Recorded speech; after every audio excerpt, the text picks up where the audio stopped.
अस्सलाम वालेकुम। दुरूद शरीफ पढ़ना।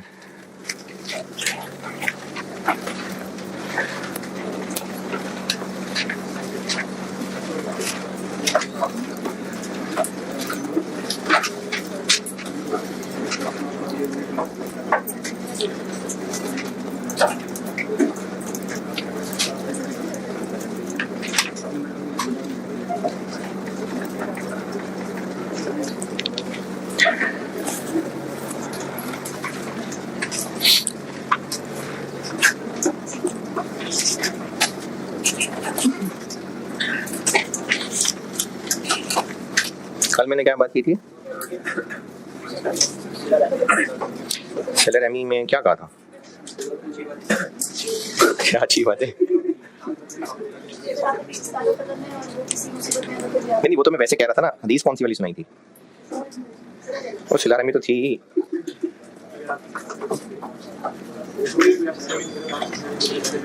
बदले वाली बात थी। हाँ ठीक है।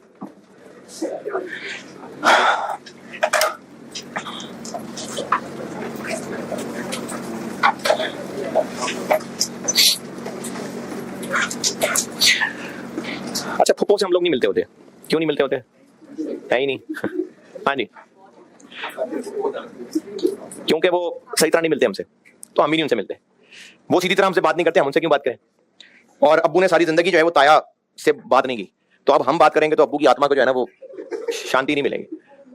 तो खानदानों में चलता रहता है ऐसे, और नस्ल दर नस्ल चल रहा होता है कि, और ये अना का मसला बन जाता है कि जब अब्बू ने अपनी जिंदगी में बात नहीं की तो तुम्हें शर्म नहीं आएगी? तुम अब्बू के मरने के बाद जाके बात करोगे? क्या जाके जवाब दोगे अब्बू को ऊपर? तो ये जो खानदानों में लड़ाइयां होती है ना, इनकी वजह खैर बड़ी बड़ी भी हो सकती है, लेकिन छोटी छोटी वजह भी होती है। तो बर्फ इसलिए नहीं पिघल रही होती कि पहल कौन करेगा, या सुलह इसलिए नहीं हो रही होती कि क्योंकि वो हमसे सही बात नहीं करता, इसलिए हम सही बात नहीं करते। मुस्लिम 6525 सैयदना अबू हुरैरा रज़ियल्लाहु अन्हु से रिवायत है, एक आदमी ने कहा कि अल्लाह के रसूल सल्लल्लाहु अलैहि वसल्लम, मेरे कुछ रिश्तेदार हैं, मैं उनसे सिला रहमी करता हूं और वो मुझसे कता ताल्लुक करते हैं। तो मैं अच्छी बात कर रहा हूं, वो नहीं सही बात कर रहे। अच्छा, मैंने सिला रहमी को बताया था, दोबारा समझाता हूं कि सिला रहमी ना ये नहीं है कि जबरदस्ती रोज उनके घर जाके बैठ जाए, वो भी जाए भी खाने के टाइम पे, और उठे ही ना, रोज पहुंच जाए, रोज फोन करना शुरू कर दें, तो लीचर नहीं बनना। लेकिन अगर कोई मुश्किल में है मदद करना, खुश है उसकी खुशी में खुश होना, दावत दे रहे हैं दावत कबूल करना, गैदरिंग्स हैं जरूर हिस्सा बनना, फजूल गैदरिंग्स नहीं, यानी जहां पे अल्लाह की खुली नाफरमानियां हो रही हैं वहां पर कोई जबरदस्ती नहीं जानना, लेकिन गैदरिंग है, दावत दी है, मुसलमान का हक है कि उसकी दावत कबूल की जाए।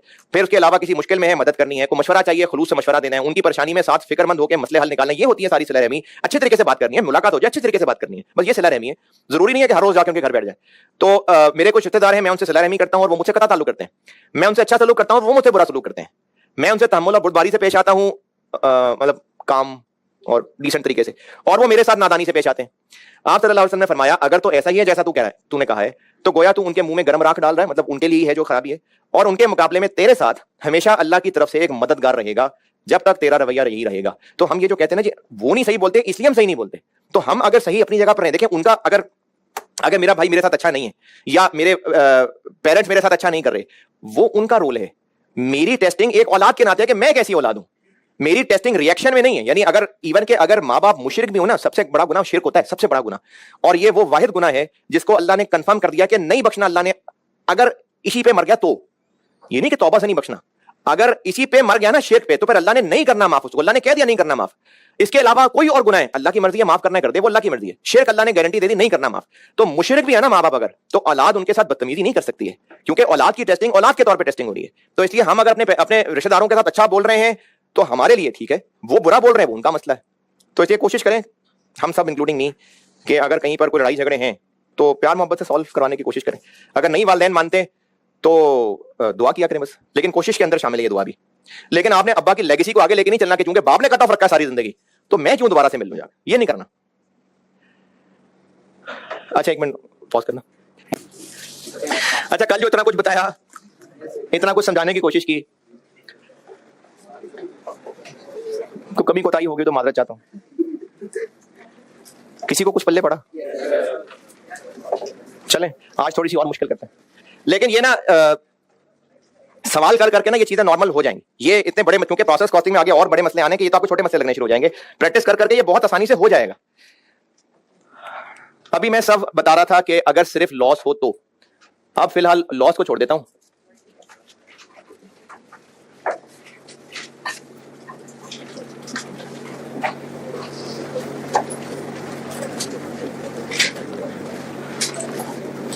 करते हैं।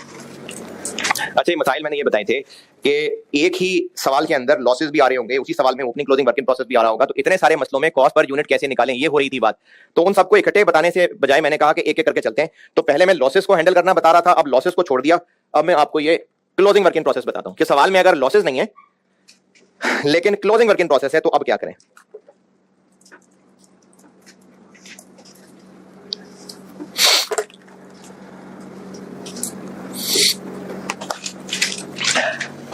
इसकी मिसाल ऐसे है कि जुलाई के महीने में इनपुट हुआ 20,000 यूनिट्स और जुलाई के एंड पे मशीन में ही अभी पड़े रह गए हैं 500 यूनिट्स, तो आउट हो गए 19,500। ये मशीन में क्यों पड़े रह गए, यानी ये 20,000 यूनिट सारे एक साथ ही 1 जुलाई को आए, पूरा महीना पड़े रहे, फिर महीने के एंड पे बाकी चले गए, उन्होंने कहा भी हमने और लेना। ये कौन से हैं फिर? वो जो प्रोसेस की एक दफा की ड्यूरेशन है वो शायद 4-5 घंटे की हो, तो ये वो हैं जो जुलाई के बिल्कुल एंड पे अभी कुछ देर पहले ही मशीन में डले थे, तो जुलाई एंड होने की वजह से ये क्लोजिंग वर्किंग प्रोसेस कहलाए और अगले ही लम्हे ये अगस्त के ओपनिंग वर्किंग प्रोसेस बन जाएंगे। तो आउटपुट हुए हैं 19,500। अब इसमें मसला क्या है,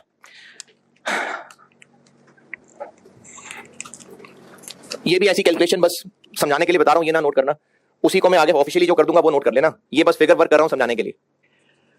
अगर प्रोसेस में इनपुट हुए 20,000 यूनिट्स और इन पे डायरेक्ट मटेरियल लगा 2 लाख रुपए का और क्लोजिंग वर्क इन प्रोसेस है 500 यूनिट्स और आउट हो गए 19,500। कैलकुलेटर देखिए,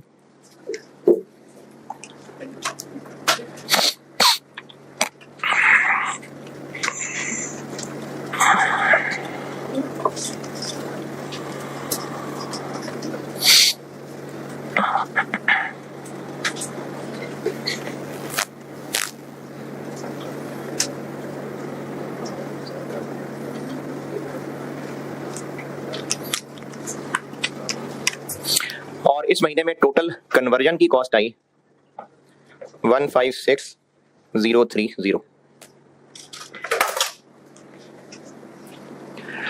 हम लोग पर यूनिट कॉस्ट किसके लिए निकाल रहे होते हैं? आउटपुट के लिए। तो अगर हम ये जानना चाहें कि ये जो 19,500 यूनिट्स बने हैं इनकी पर यूनिट कॉस्ट क्या है, ये बात करने लगी है। ये ना मैं आपको आगे चल के लिखवा भी दूंगा, अभी बस ज़बानी बता रहा हूं। जैसे कल लॉसेस के बारे में भी जो सारी बातें की थी ना वो मैं अभी आपको लिखवाता हूं कुछ देर तक। लॉसेस के बारे में कुछ बातें अभी लिखवा दूंगा, लेकिन मैं अभी जो बात करने लगा हूं ये अभी ज़बानी सुन ले, मैं बाद में लिखवाऊंगा। मशीन में जो इनपुट हुआ ये वही है ना जो डायरेक्ट मटेरियल कॉस्ट होती है। डायरेक्ट मटेरियल कॉस्ट क्या होती है? मटेरियल का मशीनों में इन हो जाना, मतलब इनपुट जो है वो डायरेक्ट मटेरियल कॉस्ट है। तो ये जो 500 हैं ये इन्हीं में से है ना, ये अभी मशीन के अंदर हैं, अभी टाइम और लगना है, यानी इन पे खर्चा अभी पूरा हुआ नहीं है, इन पे अभी कन्वर्जन का खर्चा और होना है।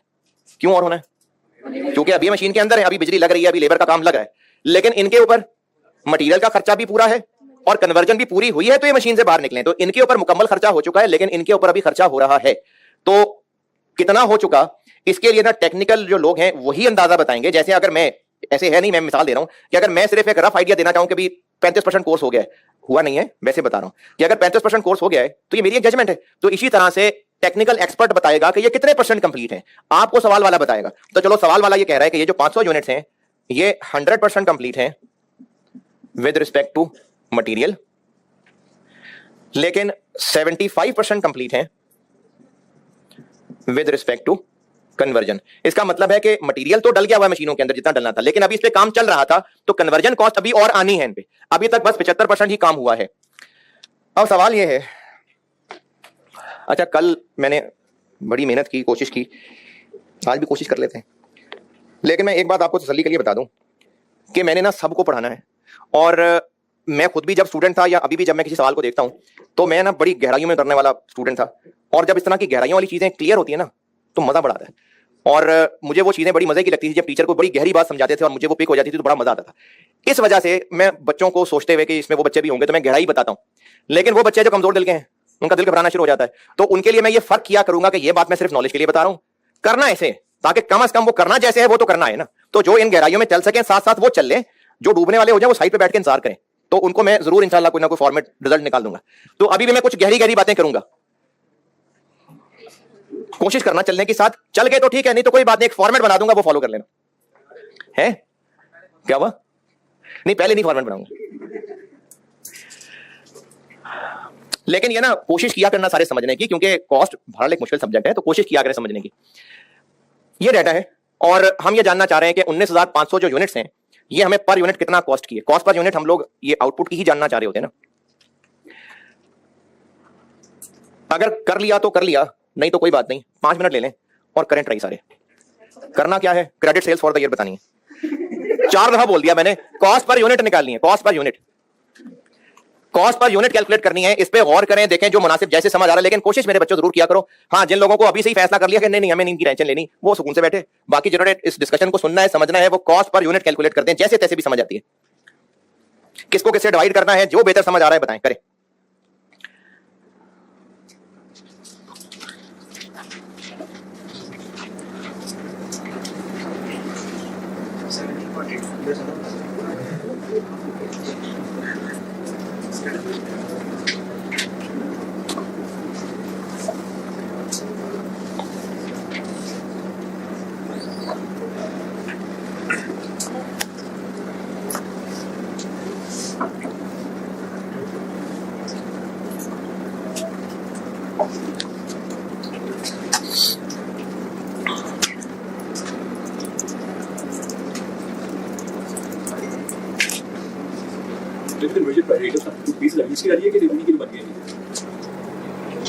मैंने टोटल कन्वर्जन कॉस्ट बताई है, ये टोटल कन्वर्जन कॉस्ट है जो बताई है।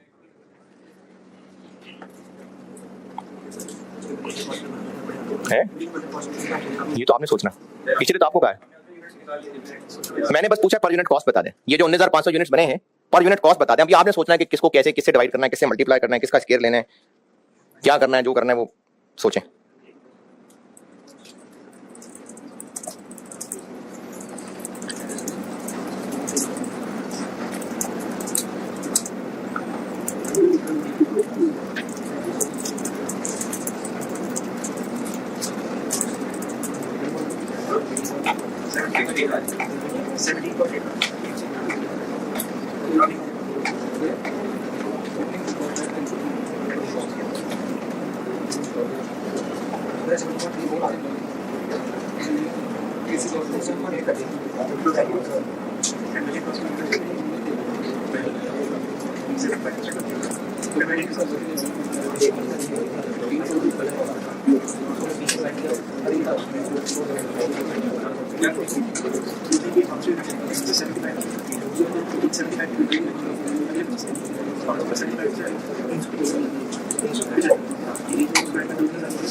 अच्छा 17.85, अच्छा और 16.25, अच्छा और 18.25, 18.47, 18.05 है 16.5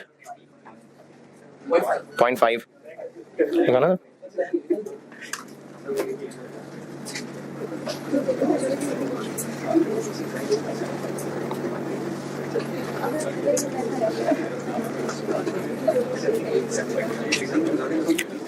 हाँ जी है 16, हो सकता है इनमें से कोई सही हो सकता है कोई सही ना हो, चेक कर लेते हैं। हाँ जी देखते हैं अभी। और 17 पॉइंट यही होगी शायद, चलो लिख देते हैं 17.8। हाँ जी 17 पॉइंट,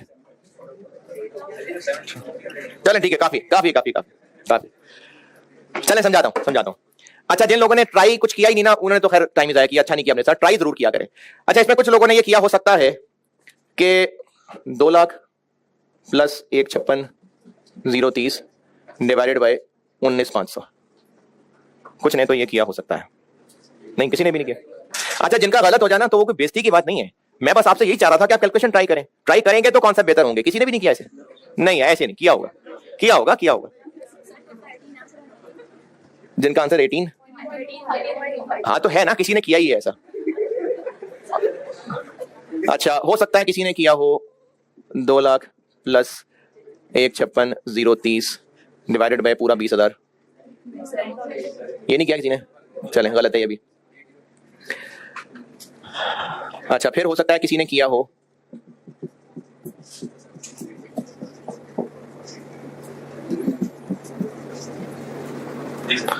ये क्या है?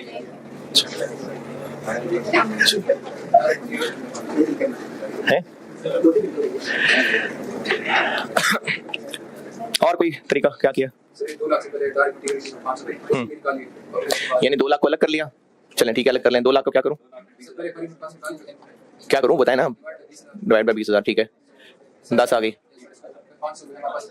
अच्छा, फिर अच्छा, मैं फिर बता रहा हूं, ये इस वक्त जो डिस्कशन हो रही है समझाने के लिए है, गहरी चीजें डिस्कस करने के लिए। जो गहराई में उतरना चाहें, जो ना उतरना चाहें, वो इससे देख के मायूस ना हो। मैं आपको एक स्टेटमेंट का फॉर्मेट बनाऊंगा, वैसे भी चीजें आपको याद नहीं रह जानी, लेकिन फिर भी शायद इस डिस्कशन से किसी ने कोशिश की हो, शायद कोई फायदा हो जाए, इसलिए टाइम लगा रहा हूं उस पर। क्या किया भाई फिर उसके बाद? हाँ, कैसे बताएं? ठीक है, फिर 1,96,000 प्लस वो क्या किया? 1,56 को क्या किया आपने? क्या किया इसको बोलो ना, 1,56 को किससे डिवाइड किया? 1,56 को 20,000 से डिवाइड किया ना, हाँ तो आपने ये किया ना, हाँ ना, आपने यही किया है। आपने पहले 2 लाख को 20,000 से डिवाइड किया, आप कह रहे हैं फिर 1,56 को 20,000 से डिवाइड किया, तो आपने यही किया ना, 20 से डिवाइड किया ना, हाँ तो ये किया आपने। और जी है, बताओ कैसे, क्या किया? 15 नहीं है वैसे, लेकिन क्या किया? देखिए, मैं इसलिए पूछ रहा हूं ताकि जो सोच रहे थे मैं कोई करेक्शन कर सकूं ना। कैसे किया बताओ? कन्वर्जन कॉस्ट के साथ क्या शुरू किया वो बताओ। छोड़ कन्वर्जन कॉस्ट के साथ बताओ क्या किया? 1,56 के साथ क्या किया? 1,56,030 में से 500 माइनस कर दिया। 10 क्या है? किसकी? वो तो मटेरियल की है। अच्छा चलो, और कोई? किससे? किससे? अच्छा ठीक जी, नहीं हाँ जी, आपने तो बता नहीं दिया, आपने कहा यही किया मैंने। अच्छा चलो बताओ बताओ। 2 लाख को पहले 20,000 डिवाइड किया, उसके बाद 1,560 से 0 को 75% पे मल्टीप्लाई करके 1,950, तो यही किया ना आपने, 2 लाख को 20,000 किया, ये किया ना, हाँ तो ये गलत है। अच्छा चले मैं बताता हूँ, ठीक है आप सारे सुन लें, लेकिन ये जो बता रहा हूं ये फिर वही बात के कॉन्सेप्चुअली बस चीजों को कैलकुलेट करना समझा रहा हूं, अगर आ गया समझ तो ठीक है, नहीं तो एक फॉर्मेट बताऊंगा वो आना चाहिए आपको। चिड़ियाघर गए कभी? कितने का टिकट होता है? छोटे बच्चे का भी सेम ही होता है? नहीं। तो अगर किसी पब्लिक प्लेस का चिड़ियाघर है, कोई पार्क है, अगर बड़े का टिकट है चलो 50 रुपए रख लेते हैं, और बच्चे का टिकट है इसका 40% चले,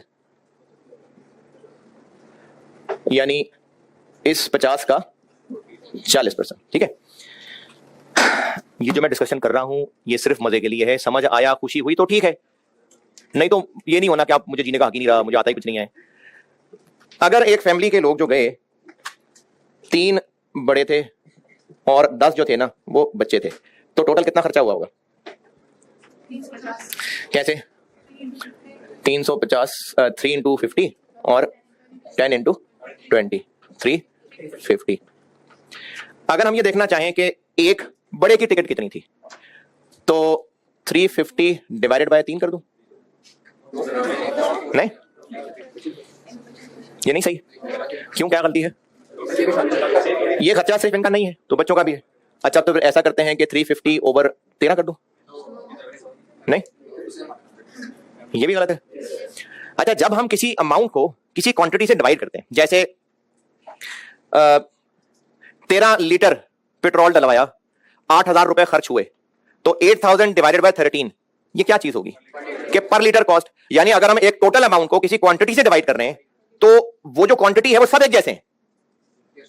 नहीं समझ रही? इस क्लास में 100 स्टूडेंट्स हैं, अगर इस क्लास को किसी दिन फोटोकॉपीज बांटी गई और वो 3000 रुपए की फोटोकॉपीज बांटनी, तो पर स्टूडेंट कितनी कॉपीज बांटी?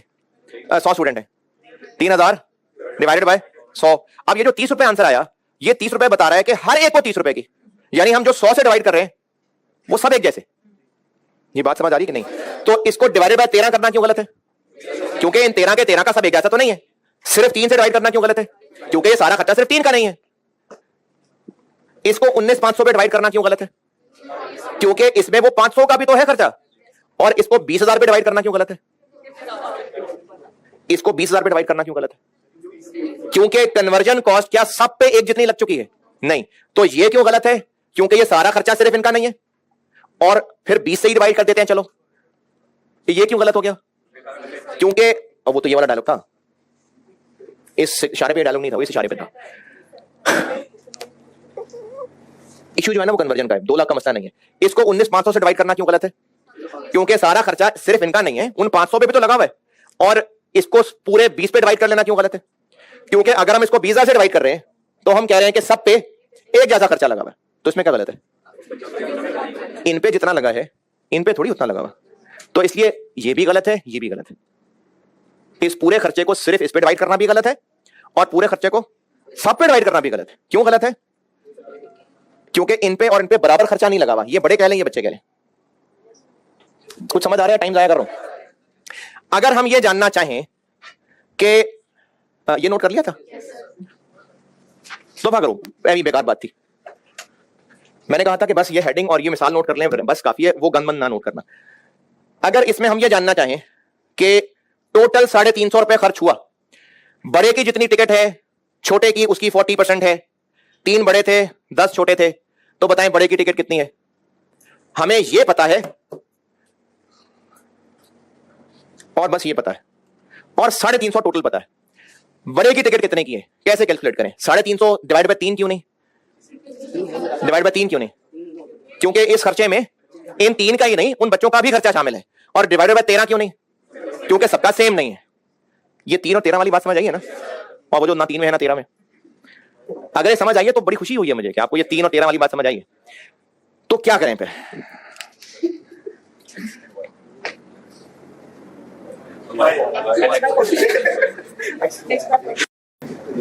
भी भला हो जाओ भाई।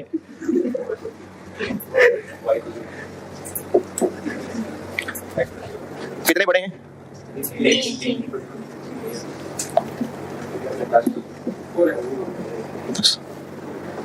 इक्वल टू, ये ठीक है कि नहीं? एक्स कॉमन ले लें तो क्या बचा? 3 प्लस 0.4 इंटू 10। ये बड़े हैं और ये बच्चे हैं। ये 0.4 क्या है?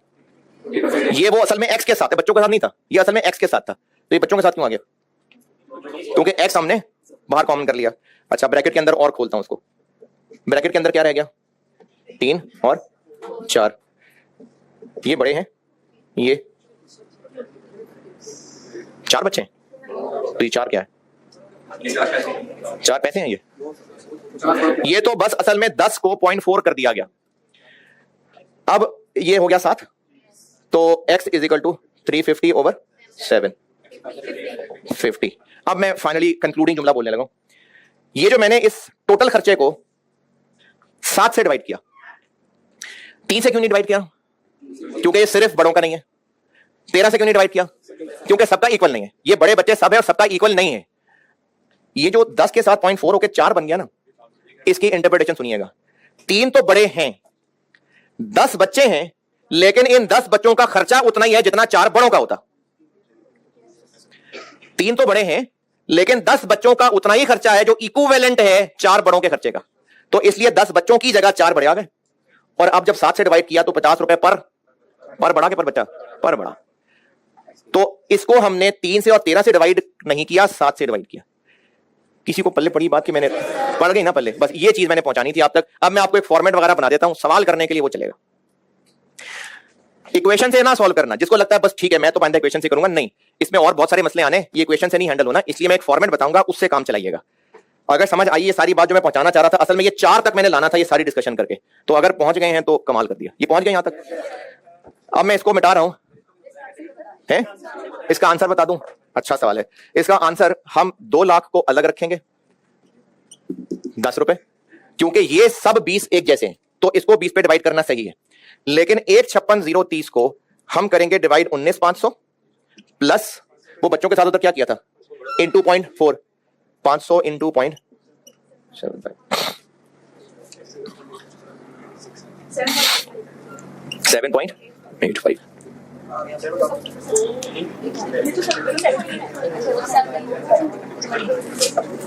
वो मटेरियल पोर्शन, ये कन्वर्जन पोर्शन, तो 17 हो गया ना। अरे मटेरियल और कन्वर्जन दोनों मिलाना ही है ना, तो ये 10 और ये 17.85, तो सही वाला जवाब ये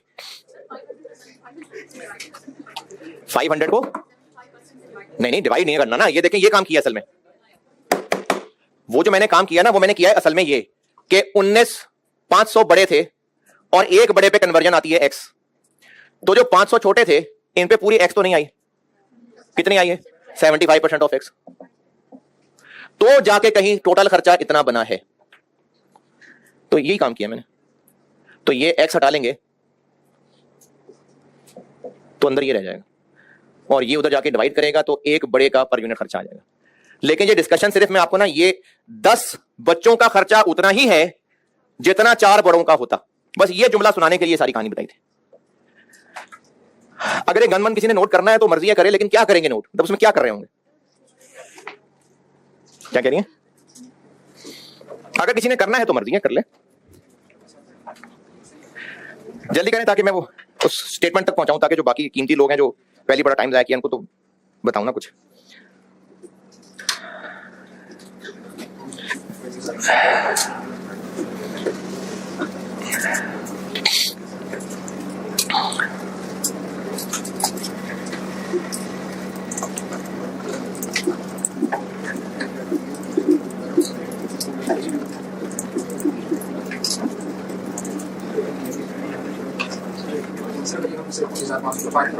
उसी निकाले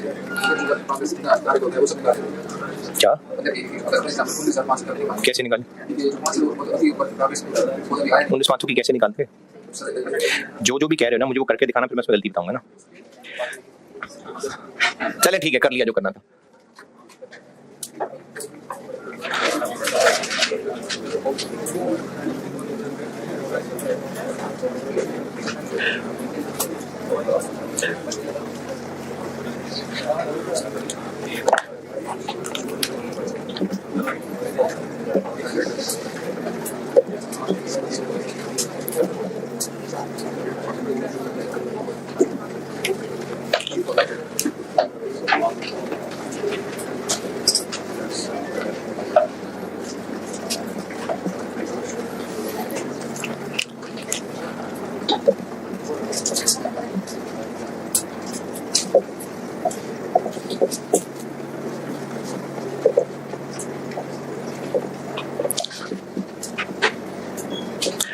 चूंकि closing work in process partially complete होते हैं जनरली कन्वर्जन के लिहाज से, इसलिए कॉस्ट पर यूनिट हमें 2 सेपरेट कंपोनेंट्स में कैलकुलेट करनी पड़ेगी, डायरेक्ट मटेरियल अलग और कन्वर्जन अलग, यही जो अभी यहां करके दिखाया था। और इन दोनों के अंदर ये जो मैंने इधर किया है, इसका डिनोमिनेटर कितना है 20। क्यों हमने 20 लिख लिया? क्योंकि सब पे एक जैसा मटेरियल लगा था। इसका डिनोमिनेटर 20 नहीं है, तो चूंकि दोनों का डिनोमिनेटर फर्क है इसलिए हमें अलग अलग कैलकुलेट करना पड़ रहा है। और ये डिनोमिनेटर की फिगर यानी 20,000 और ये हम एक स्टेटमेंट से बना के निकाला करेंगे। कभी कभार वो नाम लेके भी पूछी जा सकती है क्वेश्चन में, नहीं तो वर्किंग में तो करनी ही करनी है।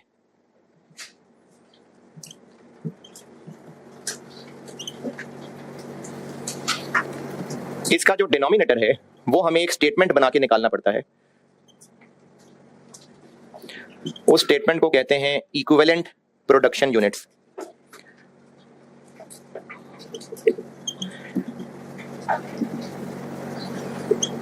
इक्विवेलेंट प्रोडक्शन ये कैसे बनाते हैं ये मैं आपको एक सवाल के साथ सिखाता हूं, यहां तक लिख लें। फिर मैं आपको एक सवाल सिखाता हूं, उससे मैं इसका फॉर्मेट भी सिखा देता हूं और एक और स्टेटमेंट सिखाऊंगा उस सवाल के साथ।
नोटेड। चलिए एक सवाल लिखे, मैं सवाल के साथ ना आपको इसका टेबुलर फॉर्मेट और एक और स्टेटमेंट है उसका फॉर्मेट सिखाता हूं।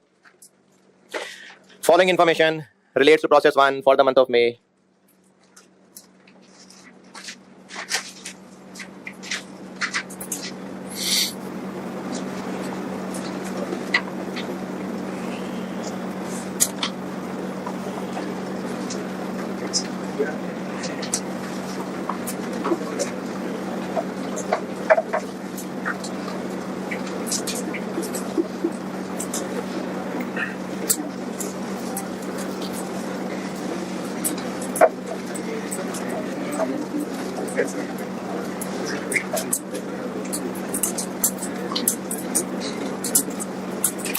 Direct material cost, direct material cost 240,000, 2,40,000 और ब्रैकेट में लिखिए 20,000 units, 20,000 units.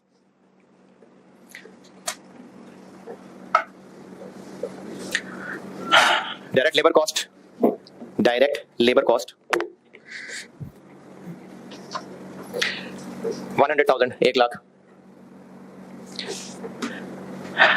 FOH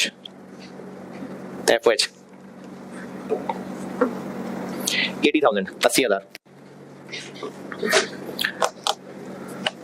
closing work in process, closing work in process 600 units, 600 units और इसके साथ ब्रैकेट में लिखिए 60% complete, 60% complete with respect to conversion, 60% complete with respect to conversion. अच्छा ये मैं आपको ना बाद में लिखा दूंगा बात कल के मटेरियल का तो मैंने बताया नहीं, वो 100 ही है। ये बाद में कल लिखा भी दूंगा लेकिन अभी मटेरियल के बारे में नहीं बताया, वो 100 है। और इसकी रिक्वायरमेंट है मुझसे, रिक्वायर्ड है number 1 statement of equivalent production,